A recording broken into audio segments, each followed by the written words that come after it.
नमस्कार दोस्तों, आज हम रूल 164 से रूल 167 तक की बात करेंगे, लेकिन उससे पहले हम बात करते हैं रूल 153 की, जिसके बारे में मैंने आपको अपने सेकंड वीडियो में बताया था। उसमें 17 फरवरी 2020 को अमेंडमेंट हुआ है, तो आप उसे अपडेट कर लीजिए और ये अमेंडमेंट आप सुन लीजिए। जो सेंट्रल गवर्नमेंट है उसके एडमिनिस्ट्रेटिव इंस्ट्रक्शंस ये हैं कि कुछ आइटम्स को रिजर्व किया गया है जो कि हैंड स्पन या हैंड वूवन टेक्सटाइल्स, जिन्हें हम खादी गुड्स भी कहते हैं, और उसका जो एक्सक्लूसिव परचेज है वो KVIC या खादी विलेज इंडस्ट्रीज कमीशन से ही करना होगा। और जो भी सेंट्रल गवर्नमेंट के डिपार्टमेंट्स को टेक्सटाइल्स की रिक्वायरमेंट है, उसके लिए ये रूल है कि जो उसका प्रोक्यूरमेंट है उसमें से कम 20% जो प्रोक्यूरमेंट है ये मैंडेटरी है कि वो कहाँ से किया जाएगा, या तो KVIC से किया जाएगा या फिर हैंडलूम क्लस्टर्स जैसे कि cooperative societies, self help group federations SHG, joint liability group JLG, producer companies PCs, corporations etcetera से किया जाएगा। और इंक्लूडिंग वीवर्स हैविंग पहचान कार्ड्स, जिन वीवर्स के पास में पहचान कार्ड्स हैं उनसे भी खरीद की जाएगी। तो ये जो 20% वाला मैंडेटरी वाला जो क्लॉज है, ये अमेंडमेंट अभी 17 फरवरी को किया गया है 2020। चलिए, अब ये तो हमने बात कर ली थी अमेंडमेंट की। अब हम बात करते हैं रूल 164 की। रूल 164 टू स्टेज बिडिंग की बात करता है। 163 टू बिड सिस्टम था, जिसमें हमने ये देखा था कि टेक्निकल और फाइनेंशियल बिड्स को एक साथ मंगवाया था, लेकिन यहाँ पर रूल 164 टू स्टेज बिडिंग की बात करता है, जिसमें हम फर्स्ट स्टेज में तो टेक्निकल बिड को इनवाइट करते हैं और उसका इवैल्यूएशन करते हैं। इवैल्यूएशन के बाद में हम सेकेंड स्टेज में फाइनेंशियल बिड्स इनवाइट करते हैं। अब ये किन सिचुएशंस में इस मेथड को इस्तेमाल करते हैं प्रोक्यूरमेंट में, वो आप देख लीजिए।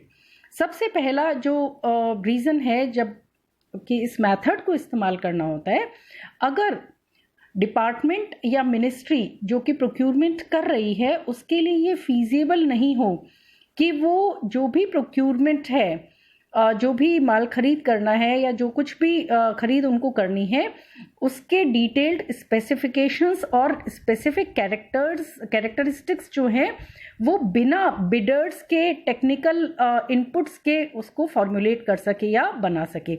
इसका मतलब ये है कि बिडर्स से जब टेक्निकल इनपुट्स रिसीव होगा, उसी के बाद जो स्पेसिफिकेशंस हैं या जो भी उस खरीद के स्पेसिफिक कैरेक्टरिस्टिक्स हैं उनको डिपार्टमेंट या मिनिस्ट्री फॉर्मुलेट कर पाए। इस सिचुएशन में टू स्टेज बिडिंग का इस्तेमाल किया जाता है।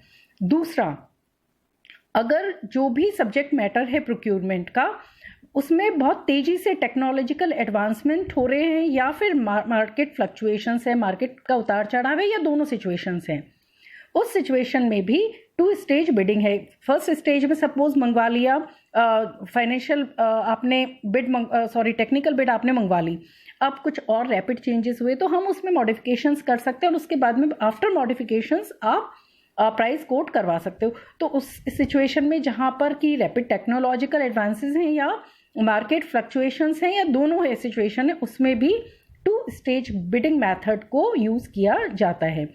अब तीसरी जो सिचुएशन है वो ये है कि मिनिस्ट्री या डिपार्टमेंट कॉन्ट्रैक्ट में अपनी कमर्शियल वायबिलिटी को एस्टैब्लिश करने या रिसर्च और डेवलपमेंट के कॉस्ट रिकवर करने के लिए सफिशिएंट क्वांटिटी में आइटम्स का जो प्रोडक्शन है उसमें इंक्लूड होने की स्थिति को छोड़कर यदि सिर्फ अनुसंधान या रिसर्च, एक्सपेरिमेंट, स्टडी या डेवलपमेंट के लिए ही किसी कॉन्ट्रैक्ट में एंटर करना चाहते हो, तो उस सिचुएशन में भी टू स्टेज बिडिंग को मेथड को यूज़ करेगा डिपार्टमेंट या मिनिस्ट्री।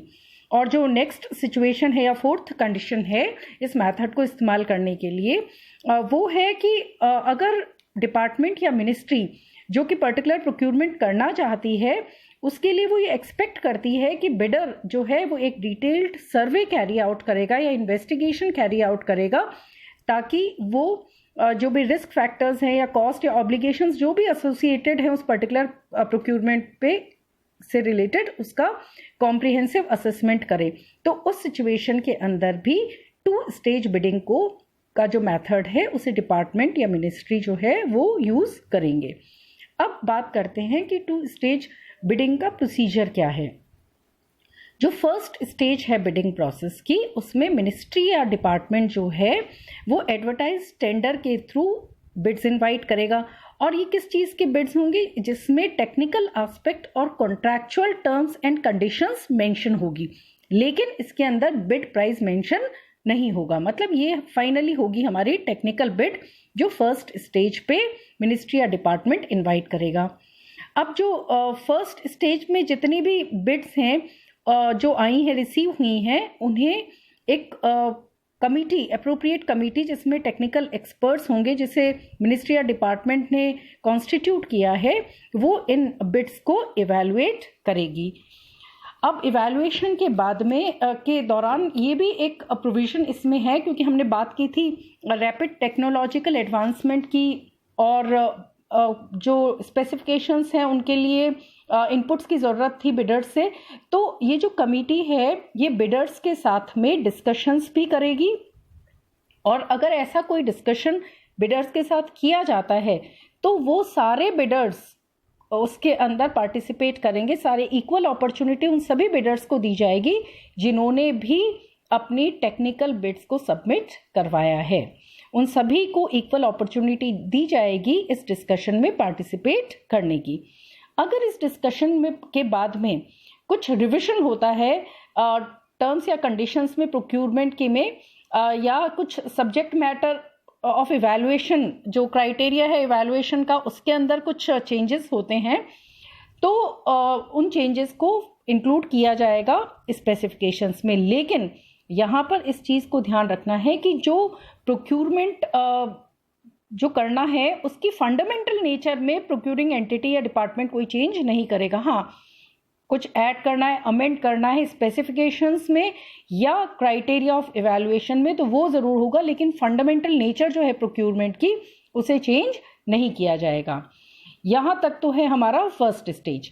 अब सेकेंड स्टेज जो है बिडिंग प्रोसेस की, उसमें उन बिडर्स से जो कि फर्स्ट स्टेज में रिजेक्ट नहीं हुए हैं, इवैल्यूएशन जो कमेटी ने इवैल्यूएशन किया था उस स्टेज में जो भी बिडर्स जो हैं उनकी बिड्स रिजेक्ट नहीं हुई होंगी, उनसे सेकेंड स्टेज के अंदर फाइनेंशियल बिड्स मंगवाई जाएंगी, जिसमें वो बिड प्राइस कोट करेंगे। और ये जो बिड प्राइस है, अगर कोई मॉडिफिकेशन हुआ होगा या कोई अमेंडमेंट हुआ होगा स्पेसिफिकेशंस में या इवैल्यूएशन के क्राइटेरिया में, तो उसके बेसिस पे अब ये बिड जो प्राइस है उसे कोट करेंगे सेकेंड स्टेज में।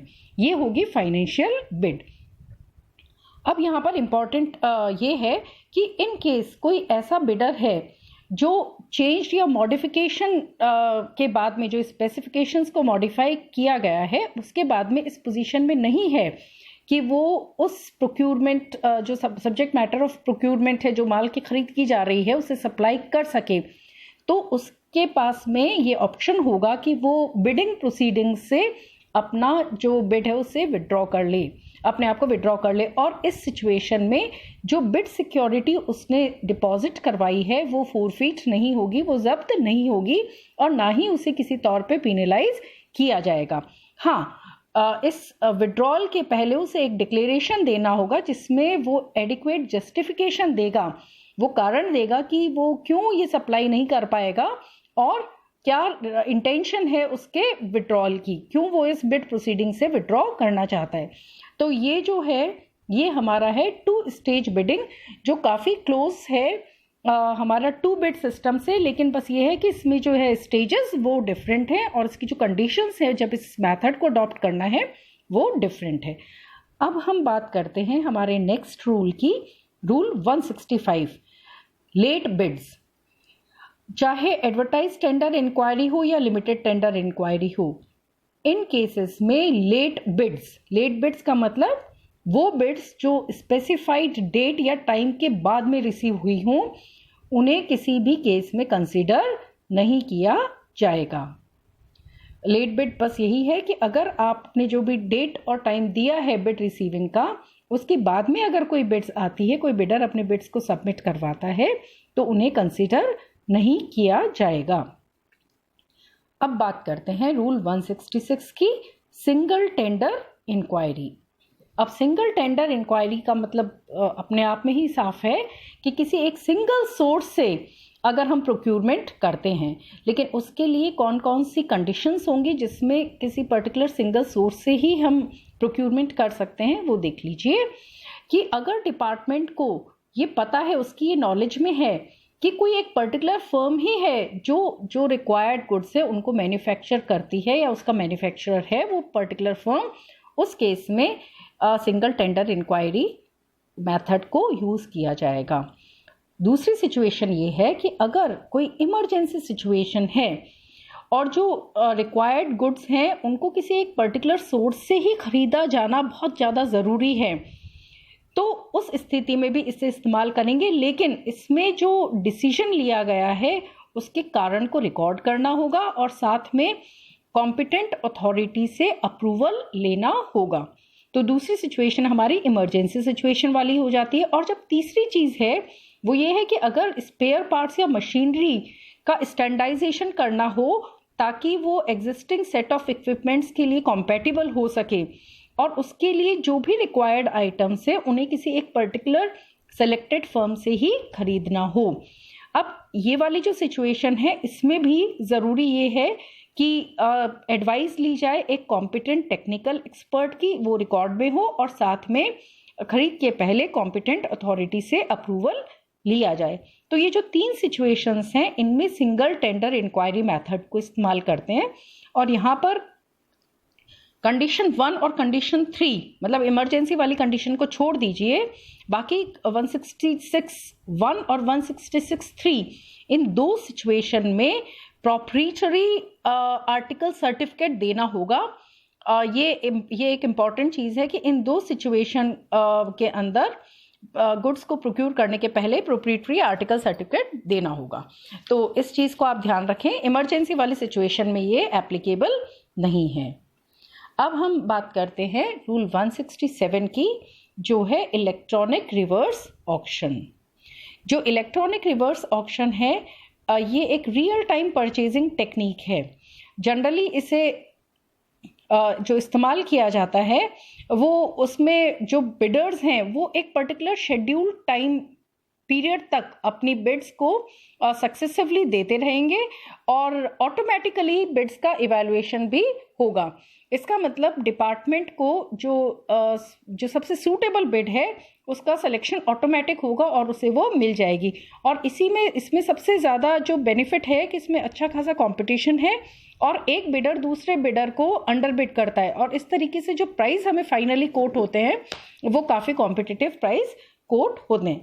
अब ये वाला मेथड किन किन सिचुएशंस में यूज़ किया जाता है डिपार्टमेंट में वो आप देख लें। सबसे पहली रिक्वायरमेंट है कि जो भी खरीद कर रहे हैं वो मिनिस्ट्री या डिपार्टमेंट जो भी प्रोक्यूरिंग एंटिटी है उसका डिटेल डिस्क्रिप्शन फॉर्मुलेट कर लें।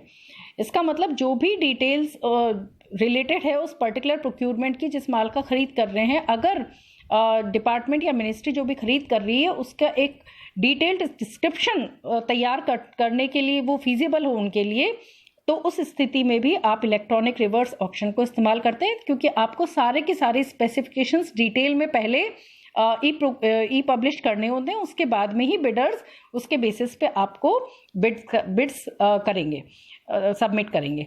अब दूसरी चीज़ ये है कि अगर डिपार्टमेंट को ये पता है कि काफ़ी सारे बिडर्स जो हैं वो इस पर्टिकुलर प्रोक्यूरमेंट में डील करते हैं और there is a competitive market, एक अच्छा खासा कॉम्पिटिटिव मार्केट है बिडर्स का, ये अगर डिपार्टमेंट को पता है तो उसमें भी इलेक्ट्रॉनिक रिवर्स ऑक्शन का मेथड जो है वो बहुत बेनिफिशियल है ताकि एक अच्छा कंपटीशन इंश्योर किया जा सके। और तीसरी जो चीज़ है कि जो क्राइटेरिया यूज़ किया जाए, प्रोक्यूरिंग एंटिटी जो क्राइटेरिया यूज़ करेगा सक्सेसफुल बिड को के लिए वो क्वांटिफाइबल हो। इसका मतलब वो बिल्कुल परिमेय मानदंड में हो और जिन्हें बड़े आराम से बिडर्स जो है मॉनिटरी टर्म्स में एक्सप्रेस कर सकें। तो ये जो 3 कंडीशंस हैं इसके अंदर इलेक्ट्रॉनिक रिवर्स ऑक्शन मेथड को यूज़ किया जाता है।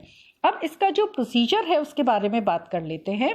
जो प्रोसीजर है इसमें जो भी खरीद कर रहा है डिपार्टमेंट या मिनिस्ट्री, जो भी प्रोक्यूरिंग एंटिटी है, वो बिड्स इनवाइट करेगी इलेक्ट्रॉनिक रिवर्स ऑक्शन से, जिसे कि पब्लिश किया जाएगा या कम्युनिकेट किया जाएगा वैसे ही जैसे जिसके बारे में हमने ई प्रोक्यूरमेंट में बात की थी, उसे जेम पोर्टल पे डाला जाएगा डिटेल्स को। जो इन्विटेशन है उसमें स्पेसिफाइड जो ई प्रोक्यूरमेंट की इंफॉर्मेशन है उसके अलावा कुछ और डिटेल्स भी देनी होंगी इलेक्ट्रॉनिक रिवर्स ऑक्शन में। अब वो क्या क्या डिटेल्स हैं? Details relating to access to and registration for the auction, कि कैसे इसके लिए एक्सेस करेंगे ऑक्शन के लिए और कैसे रजिस्ट्रेशन होगा ऑक्शन के लिए, ये भी उसमें शामिल होगा। साथ में opening and closing of auction, कि कब ये ऑक्शन किस डेट को ओपन होगी और कितने टाइम पीरियड के बाद में ये ऑक्शन बंद हो जाएगी या क्लोज हो जाएगी, और इसी के साथ में कौन से नॉर्म्स है इस ऑक्शन को कंडक्ट करने के, ये भी बहुत स्पेसिफिकली पब्लिश किया जाएगा ई प्रोक्यूरमेंट के पहले। तो इस तरीके से इलेक्ट्रॉनिक रिवर्स ऑक्शन जो है ये इंश्योर करता है कि जो फाइनल प्राइस मिलता है वो एक अच्छे कंपटीशन के बाद में हमें मिलता है, और it is beneficial for the procuring department और मिनिस्ट्री। तो आज हमने रूल 167 तक किए, आगे के रूल्स हम आगे के वीडियोस में करेंगे। नमस्कार।